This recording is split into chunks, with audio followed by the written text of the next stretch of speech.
Well, good morning, good afternoon, good evening, wherever you are in the world. We're here live with co-working live with Red Worldwide, and we are so excited that you're here with us today. Again, I am Dr. Patience Jackson Rose, and I am here to basically facilitate the business information that we give out every single day, Monday through Friday. And today is our Smarter Start Boot Camp. We are here on Mondays giving out information and education about having a smarter start in your business every single day.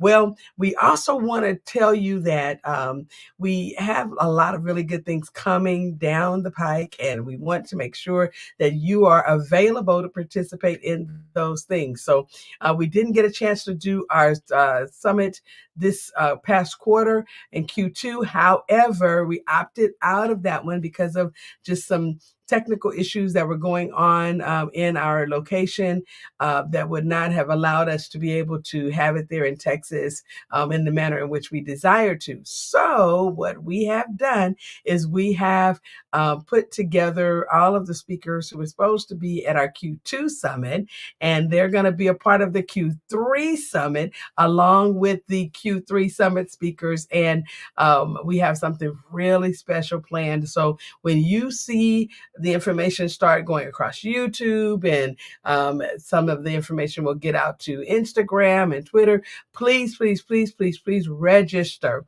because we have limited seating for those who are going to be online. And then if you're going to try to get to where we are in person, you definitely want to fill out that in-person form to let us know sooner rather than later. Because we have some special things that we're giving away for people who are going to be in the room, and we want you to be able to participate in getting those. And so it is our hope. We're pretty sure that we got a very special banking sponsor and a few other sponsors that are going to be participating that will make it worth your while to be in the room, along with, just having the camaraderie and being there where everyone else is to participate. So we want you to participate. If you miss it, it will be streamed, and you will have access to it online even after it'll be outside of the podcast, but it'll be available to you, on YouTube and in a couple of other places where you can go back and rewatch the entire summit. So we want you to participate. Our summits have been amazing so far, and so we want you to get an opportunity to have everything that the summit provides, for your business. Well, with that said, we're going to jump into talking about resilience today. It is so important as a business owner to understand the key to perseverance in business. And sometimes we've talked about this before, that there have been times when, things happen and you just feel like, okay, you know what, I'm done with this. This was a great experiment, but I think I want to jump ship, and I've been there. I mean, I cannot say that I haven't been there in business. I'm a serial entrepreneur. I had, several businesses. Early on, I, had, some little small businesses that I ran when I was very, very young. I did a lot of things in business before I became an adult. And then when I became an adult, there were some subtle nuances and things that, happened in my life that allowed me the opportunity to pivot into, having a side business, what we call a side hustle. So I tutored students. I did all types of things to help others who were in business to make their business easier. I did legal research. I had a business called Intelligent Business Solutions, and we provided consulting. Just a lot of different kinds of things. And so, and then of course I was in mortgage, and I did some work, with regards to brokering, and secondary insurance policies. I sold those. Okay. So So I have done a few things. I've done a few things. I had a web design company. And we did really well in that area and app development. And so, um, along the years, there have been things that have worked well, and then there were things that didn't work as well. Some things happened in technology that caused certain things that I was doing to be outdated or not necessarily as relevant in the market where I was, and so I had to make some pivots.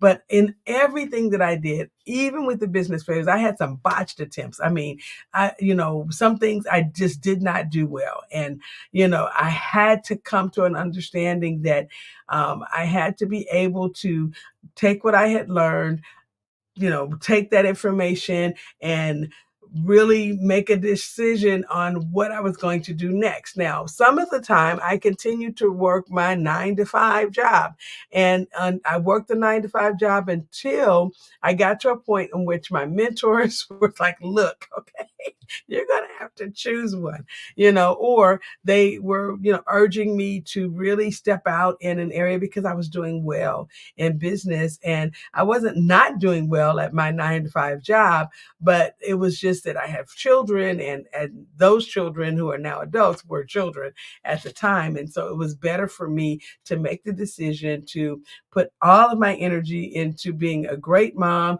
and a great business owner than to try to be a great mom, a business owner, and supplement my business, with my 9 to 5 income. So those things, I share my story because I think it's important for people to understand that everybody's path is different. For me, I had great models in that my parents, were really good at what they did in their business, and they were really good at what they did in their everyday jobs. So my dad would come home from work. Sometimes he would take a nap, sometimes not, and he would get right on the road and go and lay brick, because he was a brick mason, and or he would, put up a fence, or put foundation down, with his he had a wonderful little mixer he put on the back of his truck, and he had different projects he was working on, and as long as the weather was good and there was not any dampness in the air, there he went, to make sure that he was able to do what he did every single day. Sometimes he was working construction projects where he helped people add, rooms onto their houses. And so this was his, business in addition to what he did every day in his job as an inspector, for Northrop Norair, under contract with Boeing. Wonderful, wonderful opportunity for me to learn and to watch, him do what he did. And then my mom, she was a pattern maker and a dress designer. She sewed amazing things. And in addition to her working in advertising for years, and then, coming out of that and going into being a church secretary. And, so I saw her also doing the same thing. She had her business, but she also had multi-level marketing stuff that she was doing, because she sold Avon, she sold Tupperware, she sold Trichem, and and also some supplements. She was doing that as well. So I watched her with her different aspirations and how she managed these multiple tasks and the different streams of income that both of them had coming through the household. It gave me a very well-rounded view of entrepreneurship, and until it didn't, because when they passed away, they both, none of their businesses were outlasted them. They were not put together in a way that where they had the concept of being able to sell the company to someone else or to pass it down to the next level of managers or to their children even. And so because of them, not really having that concept in their heart and mind, it just wasn't a thing, and so I am very much a proponent. The whole reason why I do what I do now is because of what I learned from them. I am so much a proponent of value and of making sure that what you have is something that you can sell to one day or pass down one day, or for that matter, chairman the board. Okay.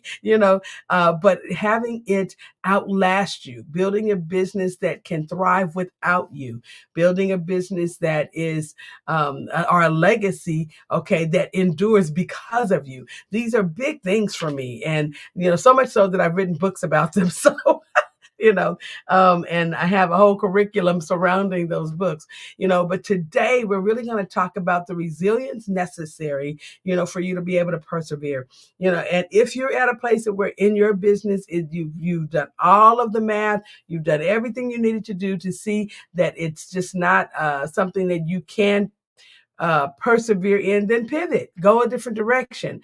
But if it is worth it, okay, we want to talk about the resilience you have to have. How do you deal with, being able to continue to do what you do every day, even though it might be hard, even though you might be scared, even though you might be, on the precipice of a pandemic. How do you make the decision, to stay the course? And then what do you do to generate the resilience necessary, for you to move forward? Next slide, please.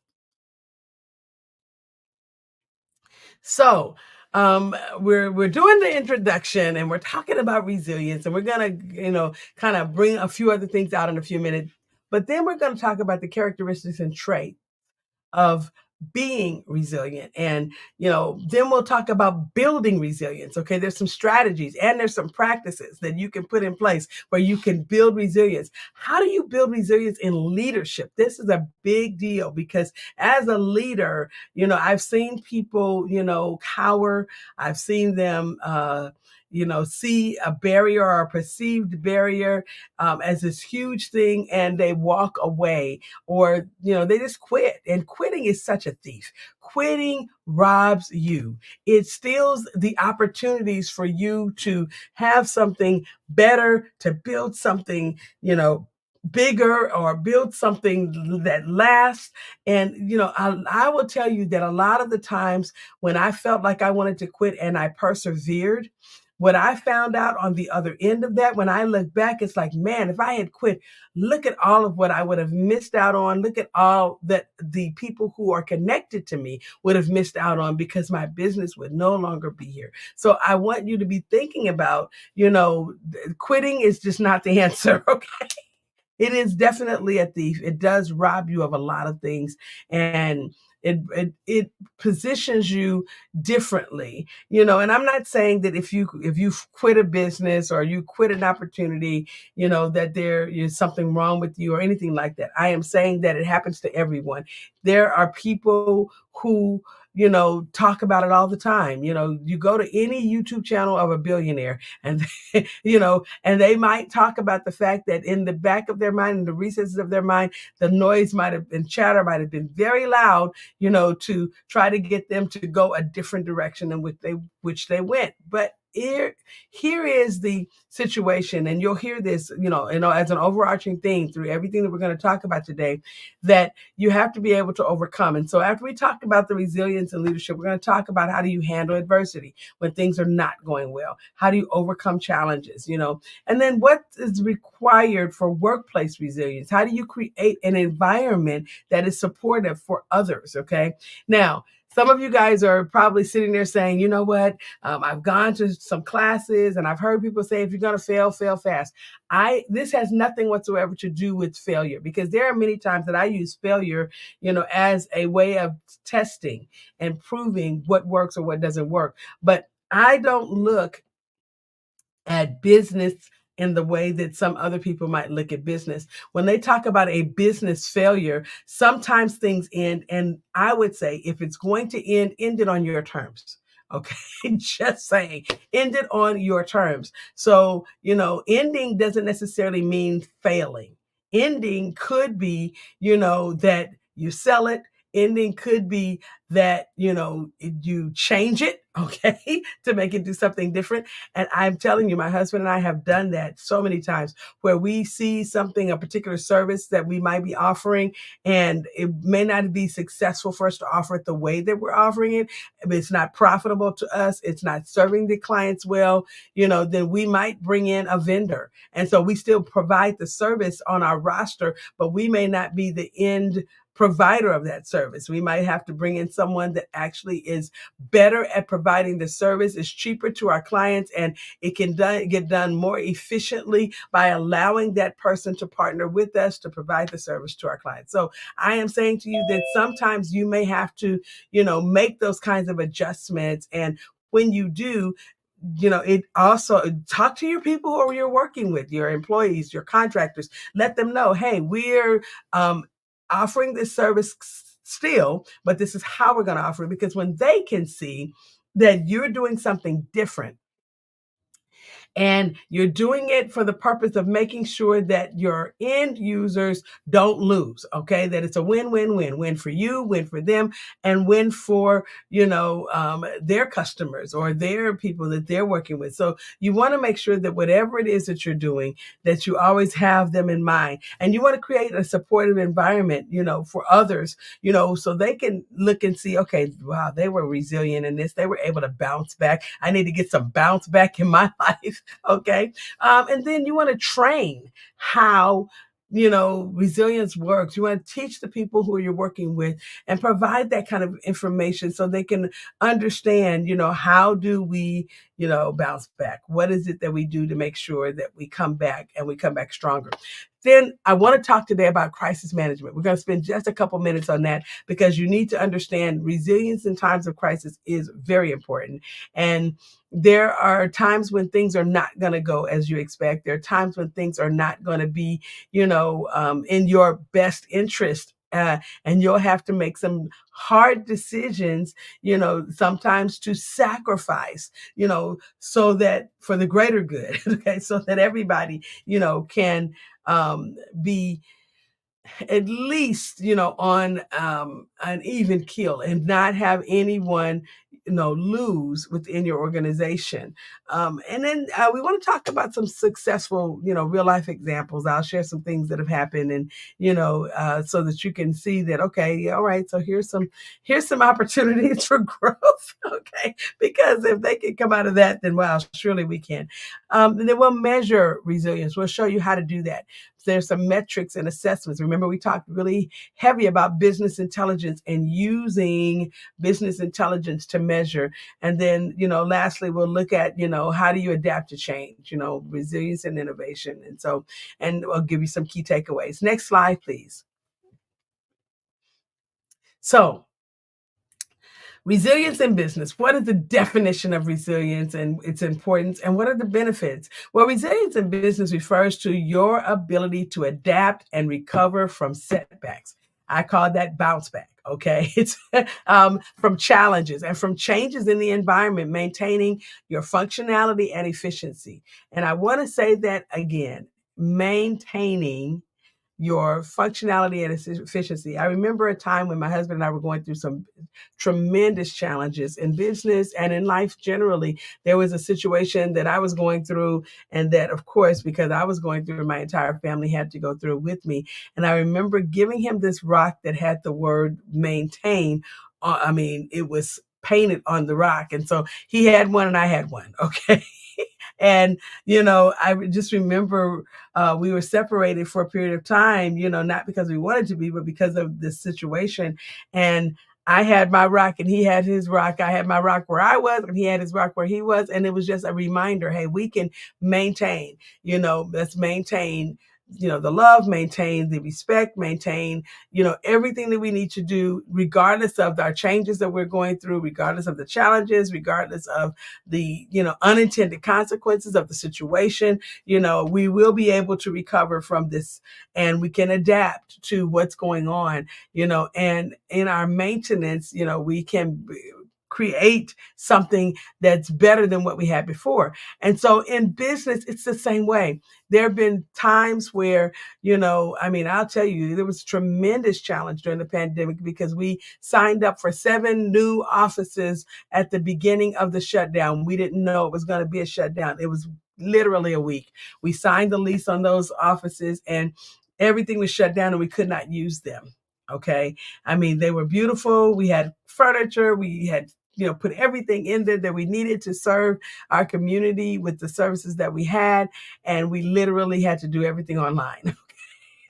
It was like, oh my God, and those offices were expensive, and we were locked into that lease. There was nothing that could, make it easy for us to come out of it. We got our SBA money, and we had to pay for the leases. Okay. So we didn't even get a chance to use the funds to do what we really had planned to do, because the funds had to be used to, just keep us afloat, in that space. And so, because that was going to be a hefty, hefty bill, to deal with. But the importance of resilience is crucial to navigate uncertainties, to overcome obstacles, and thrive in a dynamic and competitive marketplace, ensuring sustainability and growth. You have got to be able to manage. You have to be able to overcome. And sometimes you will not know what's coming. And there are just certain things that you can't, manage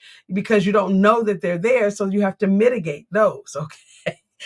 So navigating uncertainties, is just a real challenge, for people who are new in business, but it's also a challenge for people who have been in business. So don't think of it like, well, gosh, the people who have been in doing this a while, they can do it better. Maybe, maybe not, because sometimes what they have to manage, their uncertainties are bigger. Okay. They cost more, so it's not necessarily true that just because you're new, it's going to be harder. It's true that because you're new, it's going to be different. Okay, than it might be after you have been doing this for a while. But think about the fact that resilience is important. You have to be able to adapt and recover. All right. So what are the benefits? Well, when you foster resilience, you can thrive. Okay. You can enhance your innovation and the ability for you to iterate on top of their current products and services, and you can build the morale within your team that needs to be there. You have the ability to build trust, because when your clients and customers see you go through a challenge and that you're still there, it gives them the ability to understand what it means, to you to be able to serve them, but what it means for them to have someone like you that will weather the storm and continue to do what you do every day, regardless of what is going on around you. And then also the operational continuity, it leads to improved performance and long-term success, longevity, sustainability in business. Next slide, please.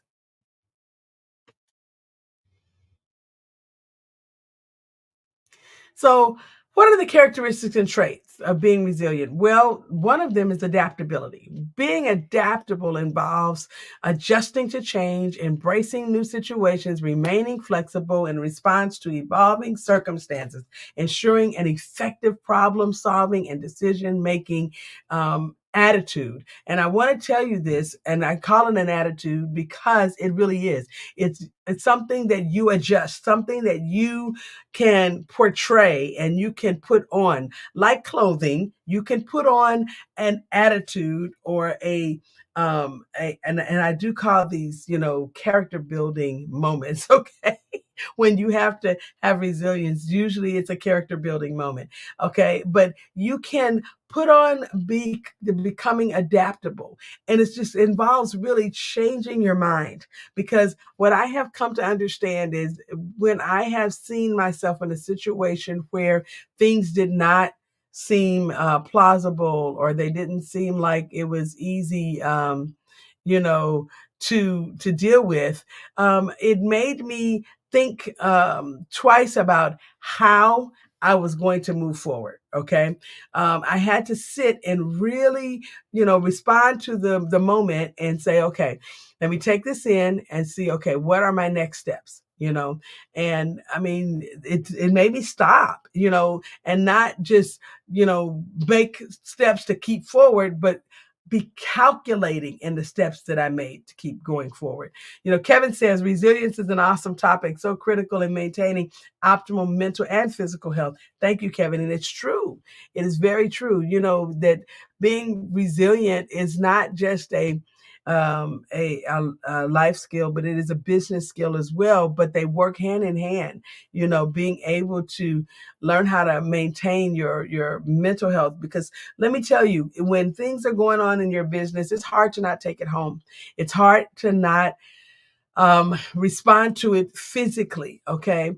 And so you have to be able to change, the mindset, and you'll see that in a minute. Persistence entails, which is one of the characteristics and traits of resilience, the determination to keep moving forward despite challenges, despite setbacks. I tell people to keep moving forward, even when obstacles appear, because they may only be appearances. And I want to tell you that sometimes what we think is an obstacle is really not an obstacle. It's just something that shows its head.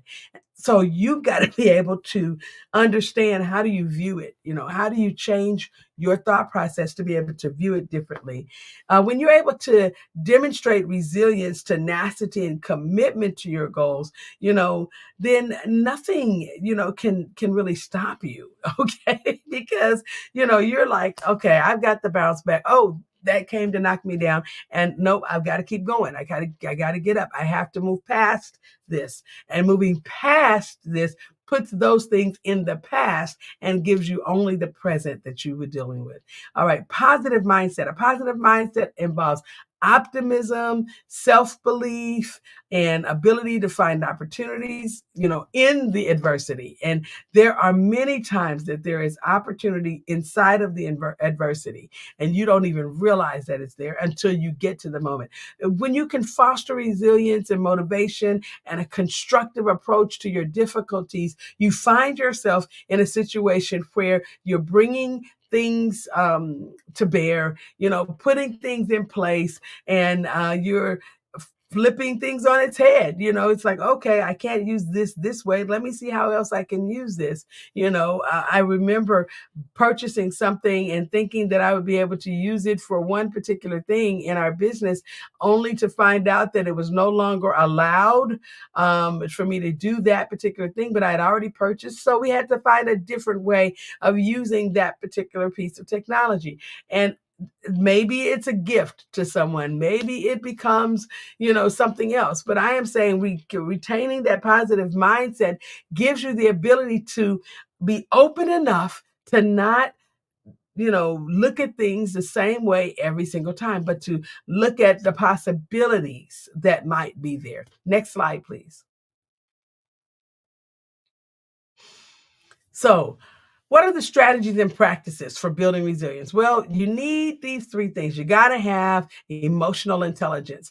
I actually am an emotional intelligence coach, and I deal a lot in this area because it's so important for people to be not just aware but intelligent about their emotions and the emotions of others, and how they can use it to build things. And so emotional intelligence really does involve awareness, regulation, and expression of emotions, enabling you to manage your stress, build relationships, and make informed decisions, enhancing resilience and well-being. And so I am very much a person who teaches about your emotional quotient. How do you have your EQ in check? And what is it that you do with it in order for you to be able to be better for your company, but be better for yourself and others? Okay. And how do you work with others in their, state of emotional awareness or unawareness, so that your company can do what it needs to do. So it's very, very important that you are very, very aware of emotional intelligence. And I can recommend a really good book. I think I have it right here. I do. Okay, I'm going to grab it and put it up in front of me so you can see. Emotional Intelligence 2.0, wonderful book by Travis Bradberry and Gene Greaves.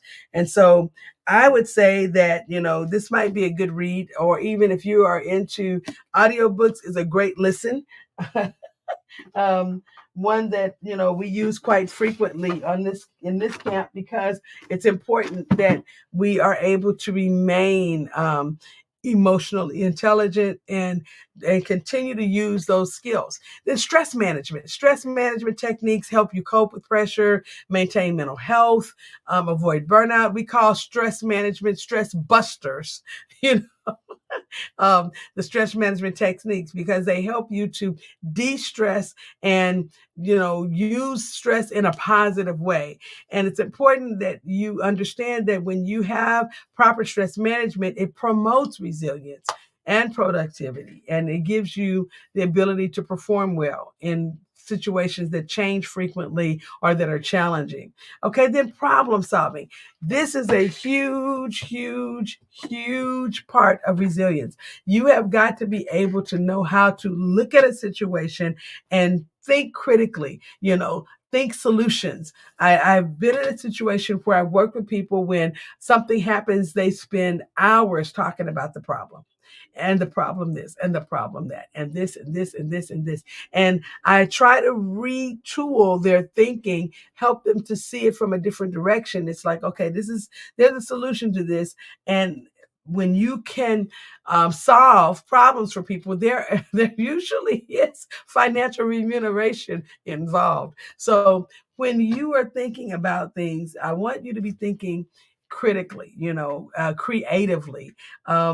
To pull on your resourcefulness and address the challenges head on. Don't run away from them or try to push them under a rug, but you've got to be able to expose what's going on so that it can heal, so that you can be a part of that healing. Okay, fostering resilience is really, really key. And so when you have problem solving skills, you have the ability to help others build resilience. And but innovation and adaptability, and being able to build on top of something, that's what we call building another iteration on top of it.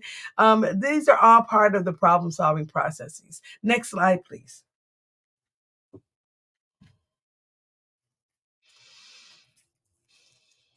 So, resilience and leadership. What does this really entail? Well, here's the thing: effective leaders demonstrate their resilience by setting strong examples for their teams through their actions and their decision making, and they inspire others to overcome. If you are a strong leader and you are involved in something in your company where the company is going through something, or you personally are going through something, people are watching you. So when you're able to lead by example to show them, resilience, the modeling of resilience right there in front of them, that is the best teacher, okay, for them that they could probably ever really have. I remember in being in a situation when both my parents passed away within a certain, short period of time.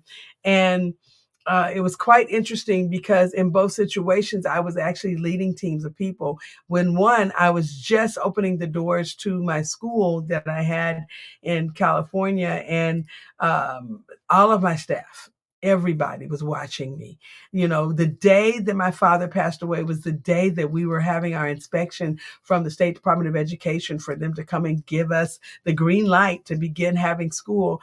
And I wanted to cancel the inspection, reroute it to a different day. I mean, I was just really having a challenge because at 5 a.m., I get a phone call, and that phone call changed my life forever. My father was no longer with us. And I was like, oh my God, in physical form. And I remember having a conversation with my mother, and she says, please go to the inspection. There's nothing you can do here.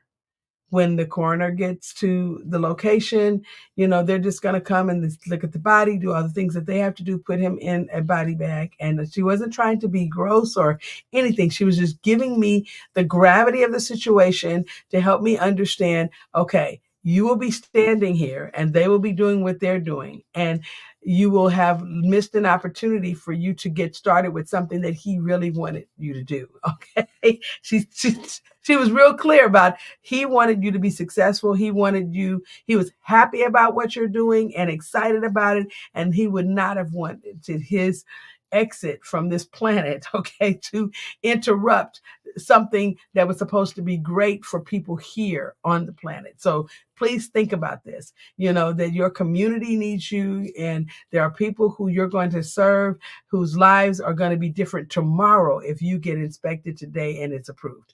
And so I'm like, okay, all right, I had to dial it back. Okay, and lead by example. And everyone who was around me, they were conscious of what was going on, but they could tell that, I was resolute. It was like, okay, when she said it to me, I had my time to cry, and I drove down the street, and on the way to the office, I made a decision, and I walked in there, and we not only passed the inspection, but we passed it with very high marks, and we were open for business the next day. And so I was so excited about her being there to help. I mean, being the leader she was in our family at that time, she led me to be the leader that I needed to be for my team, for the people who were my employees, the people who were working on the executive team with me, people who were supporting us, people who, and it wasn't like it was a secret. Everyone knew what had happened, but everyone also saw how it was handled. And so I am saying that you got to be able to lead by example. People need to see a strong example. They need to see someone who handles things in a way that gives them something to aspire to. Okay. Then decision making under pressure is always going to be something that, presents a challenge for many, many people who are leaders. But when you're a resilient leader, you can maintain a calm and rational approach, to high pressure situations. My oldest daughter and I were having a conversation, my namesake. We were having a conversation yesterday, and she was telling me how she performs well under pressure, under high pressure situations. And she talked about how how strong it makes her to be able to continue to have high pressure situations so that she can refine her skill set. And so I am saying that when you are able to make well thought out decisions in a situation where it is really high pressure, then you can steer the people who are watching you, who are working with you, through adversity, and give them a whole set of skills to work with when they deal with high pressure situations. So it's important for you to understand that you teach people how to navigate the waters by you navigating the waters. Okay.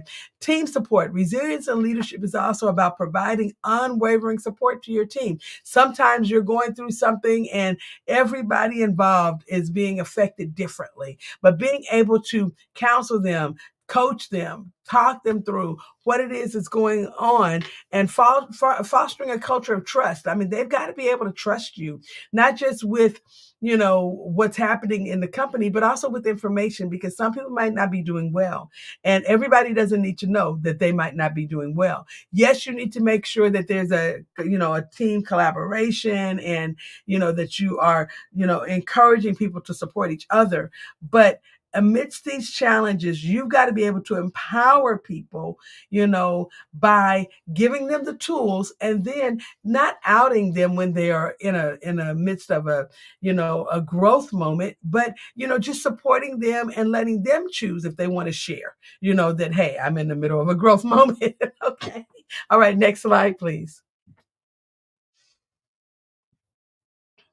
So how do we handle adversity? Well, we learn from our failures. I talked about the failure rate in some of our other podcasts, and I'll tell you again, 100% of the inventions we have today is because of a failure rate. Something did not work. And so when we understand that we view failures as opportunities for learning and growth, then it makes it different for us when we're going through something that could be a perceived failure.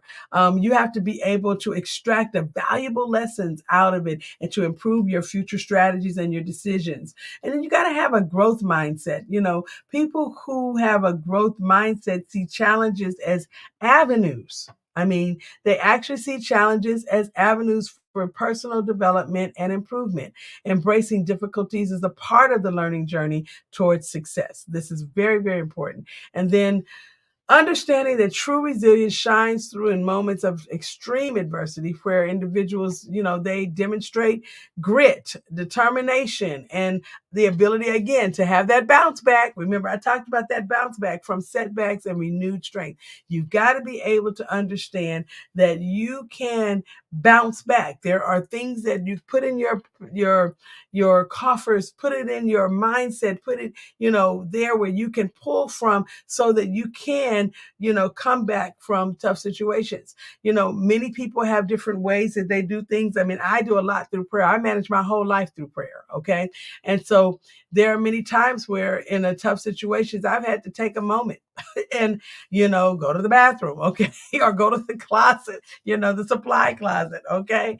There have been many times where those moments, have helped to infuse my day and given me what I needed to have so that I could move forward. I mean, I've turned on my diffuser in the office.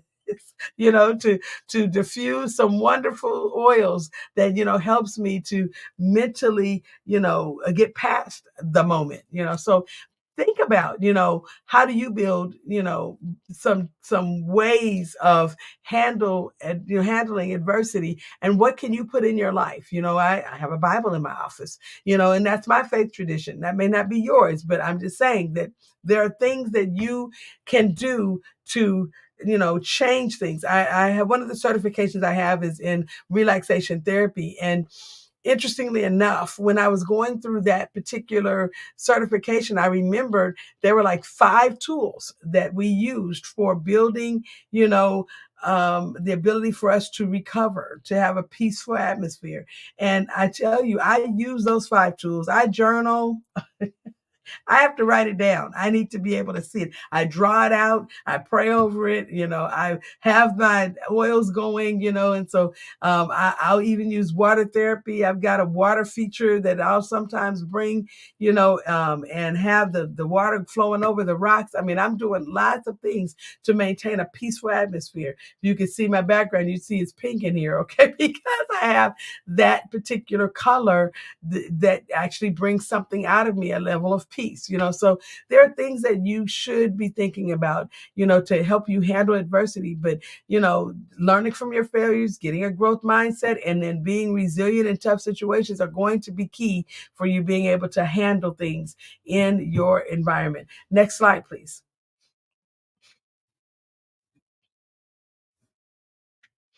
So workplace resilience. Well, when you're building the atmosphere or environment for people to feel and be resilient in their environment, you want to be thinking about their well-being and prioritizing the physical, mental, and emotional well-being of your employees and contractors. You want to create a supportive environment that promotes health, balance, and overall satisfaction. That's going to be key. It's really important for them to have that.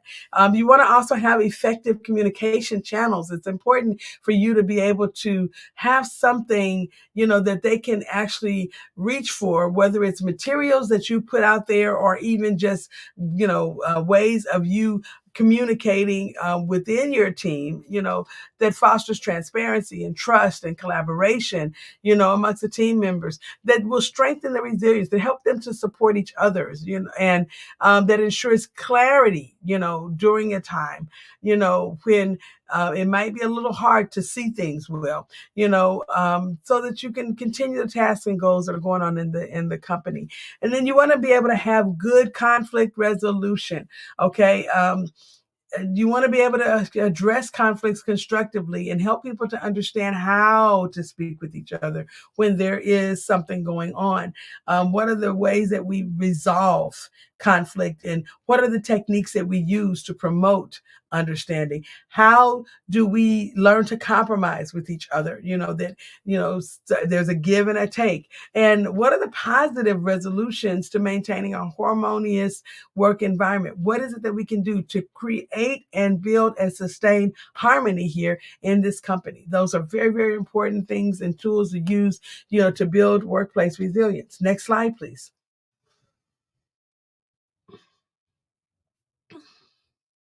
So when we're looking at resilience training, we want to have these programs that focus on developing the essential skills such as problem solving, adaptability, emotional intelligence, and stress management, so that the people you work with on your team are equipped, with the tools they need to thrive in challenging situations. You cannot avoid, doing some skill development. You're going to have to go down that street because people need to know how. they need to know how. And so you want to be able to bring someone in. If you don't have the ability to do it yourself, bring someone in that has, the capacity to teach those skills that need to be developed. Then you want to do some exercises, interactive exercises and simulations that will help people to train well in resilience so they can think critically, adapt quickly, and collaborate effectively under pressure.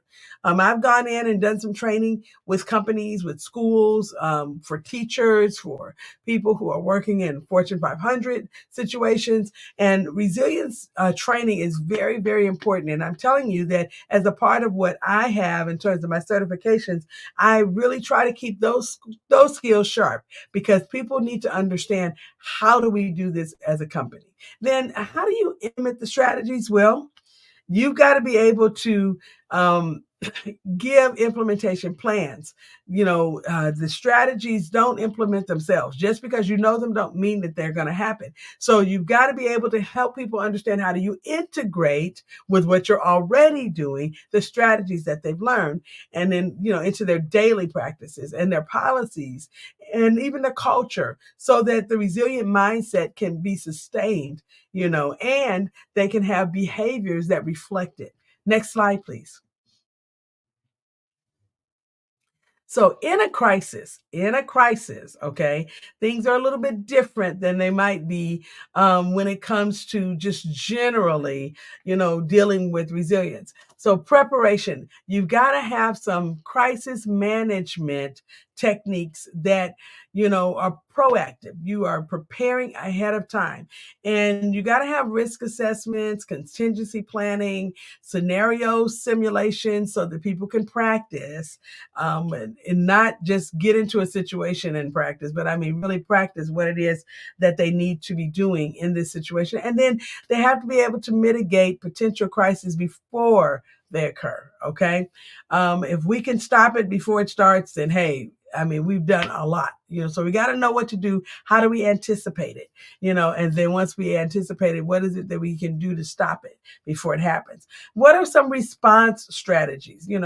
Resilient organizations, they implement well-defined response strategies that prioritize swift decision-making, okay, clear communication, resource allocation, and coordination to address crises efficiently and effectively. You have got to be able to have something in place as a strategy, and I mean, that strategy needs to become a SOP, okay? It needs to, be one of your procedures that is something that you're constantly doing if something happens. And then after something happens, you got to be able to evaluate it and see, okay, what can we have done differently? Or, how do we look at our response? What was our time to response?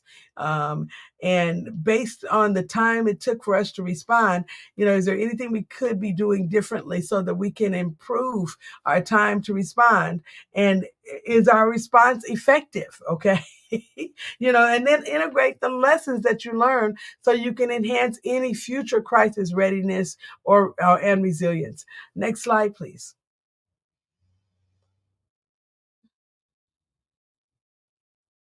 So let's talk about some successful stories. Well, there have been some resilience in business ventures. And, I mean, I'm sure that if you wanted to do some case studies, you could look online and see some of the things that have we been available, okay, are made available to people to see how business owners have sometimes had a challenge, but they were quick to respond or not. And looking at those particular situations, it can give you some options for how you will overcome.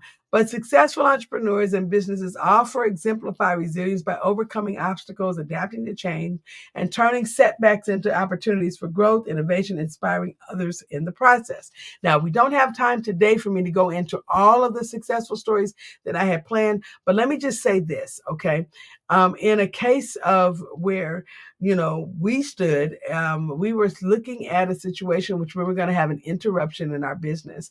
And that interruption was going to be for a significant time frame, so that we could not just, put some things on pause, but we had to really take a look at it and say, okay, how will we um, you know, actually exit the market for a time and re-enter the market? What is this going to mean? And so what it meant for us is selling the business, not the business, but the practices and the client base, our book of business, to our other company, so the other company could actually serve the clients differently but better, while the other business was retooling what it could possibly do. And so sometimes having those moments gives you a use case for resilience that you can actually point others to in the future. Looking back at it now, I thought it was kind of going to be the worst thing that ever happened. But now, it's created for us an opportunity to serve people better and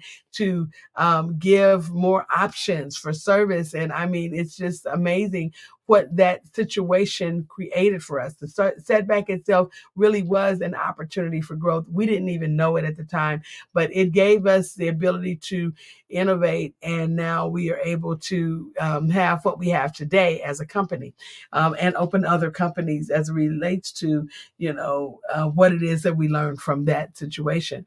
Personal resilience stories also, they call them journeys here, but it also gives you the ability to have something that you can share with others, the perseverance, the determination, the resilience in the face of adversity. I told you the story about when my father passed away and how, I had to be personally resilient in order for me to move forward and not end up having to, put something on hold that was going to bless a lot of people. And it did, and so I want you to be thinking about, in the face of adversity, what do you do? How do you handle things? And how will you be a role model for others? And I want to encourage you, because you really do have it in you. You don't know that you do at the time, but you really do have it in you you don't know how far you can go until you just start moving, and so I'm saying that for, the purpose of modeling to your employees and to the people that you work with every single day, having resilience is something that is very, very important. Next slide, please.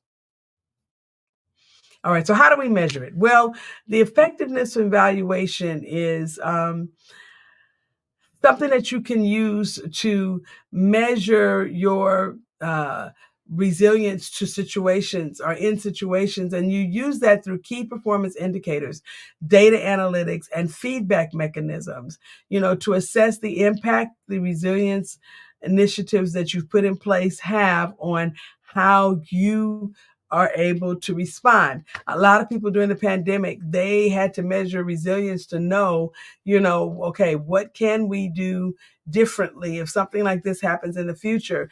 And then building out a resilience index, okay, is going to be important, because in resilience indices, these index, these measurements, these metrics, okay, if I can call them that, they provide quantitative and qualitative measures of your organizational resilience, combining your factors such as adaptability, resourcefulness, preparedness to gauge overall resilience capacity and readiness. If you're interested in finding out about some of these indices, put something in the chat, or send us a message. And you can send it to us, admin@redworldwide.org, to ask for these tools, because, the first letter in red is research. Okay. So we're big on research. So we can help you, get access to some of these tools. Red is research, educate, and develop. We want to make sure that we're not just providing you the education that we do every day on our co-working live, but we also want to give you the opportunity to use the education. So we can help you get access to some resilience indexes and use them in a way in your business so you can measure, how well did we come through that situation and what can we use from the situation that we went through to help us build better systems for future issues. Okay. And then continuous improvement, being able to monitor and analyze and have these feedback loops so that you have the information to, from everybody, but also to give everybody to show how well we did. It gives you a culture of continuous improvement and resilience, enabling you to adapt and to be agile, to evolve, and enhance your resilience strategies over time. Next slide, please.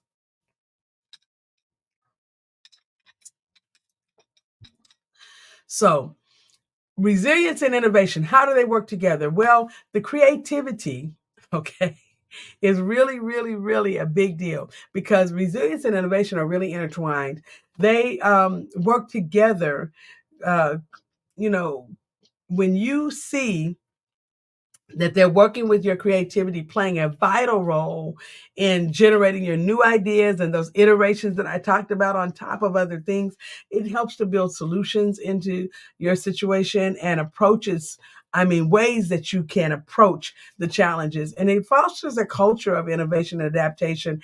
I talk a lot about some of the young ladies that worked with us early on and how they were engineers, and they really did help us to remain, agile and to move well with things that were happening at the time in our industry. And they helped to build solutions around the problems that I didn't even know I had. Okay. So, it's important to remain creative, in a situation where when you have a business, because when you're in that place, you find out that you can really sometimes build out some of the best products in the midst of adversity.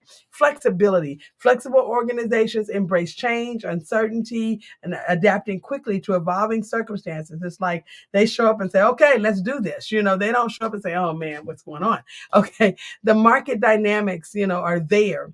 Okay. And so because they're there, and they change, you've got to be able to evolve. You have to be able to adapt. And so you can leverage resilience to pivot, to adjust, to seize opportunities for growth. Then having an innovation culture is important because it nurtures your resilience by encouraging experimentation. Let's play with this thing. Let's see how we can work it better.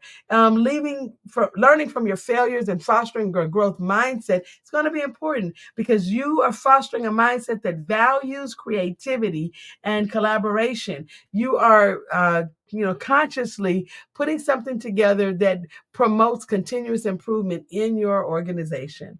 Next slide, please. So, as a summary today of the strategies that we've talked about, I want to just kind of run through these. Building resilience encompasses a combination of strategies such as adaptability, persistence, emotional intelligence, and effective communication so that you can navigate the challenges and foster a resilient mindset within your organization and as an individual. And I want to give you some encouragement, because, when you're able to encourage a culture of resilience in your organization, it involves, it helps them psychologically. It promotes safety. Okay, psychologically. It gives people the ability to learn from failures and to celebrate the successes, to inspire the teams to embrace challenges with confidence, with optimism and determination. When you tell people that they can win and then show them how to win and then, celebrate them for winning, for making it through a situation that was a tough time, it is really, really something to see what happens in your organization. People deal differently with life and they deal differently with each other when they've been through some stuff together. And when you're not afraid to talk about the fact that we're going through some stuff, and you don't have to necessarily talk about how other people are handling it, but just letting people know that we are handling it. We can do this. It's very important and it's going to change things in your organization forever. Watch what I tell you. And then having a future outlook, looking at resilience from this standpoint, where you are able to see that resilience is going somewhere, and the growth of resilience within organization has been a progressive movement over time. The future of resilience lies in continuous learning, and one of the things we have seen is over time people have begun to memorialize their practices, talk about it, document it, make sure that everyone understands that resilience culture is a part of who we are. Making innovation a part of who people are, not being so rigid to say we only do it this way, we're never going to change it, but being in a position where it's like, okay, break it and let me see what happens, okay? And then let's see if we should still be doing it the way we're doing it, or if there's something in this that we can actually utilize to make us more resilient, okay? Adaptation to changing landscapes and demands is a very, very important thing. And so when you have that as a part of, understanding this is where resilience is going over time, this is what's going to happen, and become a part of everyone's organization as they begin to see that things are happening, and that they can't control what happened, but they can control the destiny of that thing by making sure that they're utilizing resilience and resilience culture as a part of what it is that they do every day. Well, the goal here is to help people thrive in a dynamic and uncertain business environment. And this is what we believe will happen when they're able to pay attention to the fact that resilience is really key to perseverance in business. We look forward to seeing you again next time. Thank you for joining us here on Red Worldwide Co-working Live, and we'll see you again.